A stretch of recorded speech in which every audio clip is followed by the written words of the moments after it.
2 Chroniques 12. Lorsque Roboam se fut affermi dans son royaume et qu'il eut acquis de la force, il abandonna la loi de l'Éternel, et tout Israël l'abandonna avec lui. La 5e année du règne de Roboam, Shishak, roi d'Égypte, monta contre Jérusalem, parce qu'ils avaient péché contre l'Éternel.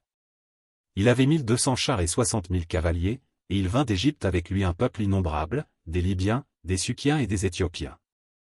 Il prit les villes fortes qui appartenaient à Juda, et arriva jusqu'à Jérusalem.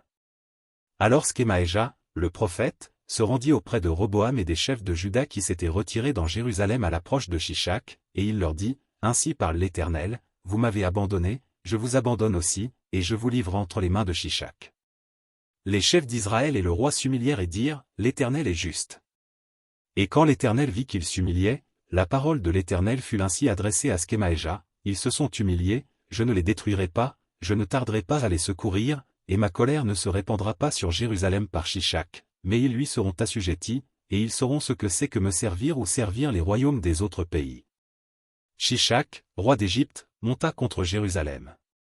Il prit les trésors de la maison de l'Éternel et les trésors de la maison du roi, il prit tout.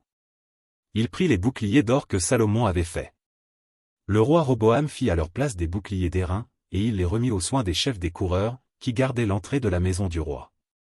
Toutes les fois que le roi allait à la maison de l'Éternel, les coureurs venaient et les portaient, puis il les rapportait dans la chambre des coureurs.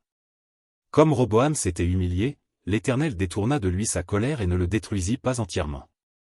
Et il y avait encore de bonnes choses en Juda.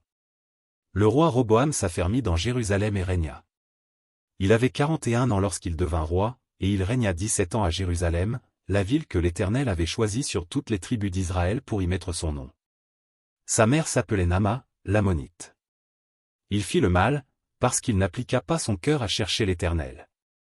Les actions de Roboam, les premières et les dernières, ne sont-elles pas écrites dans les livres de Skemaéja, le prophète et d'Iddo, le prophète, parmi les registres généalogiques?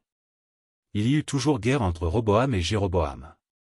Roboam se coucha avec ses pères, et il fut enterré dans la ville de David. Et Abija, son fils, régna à sa place.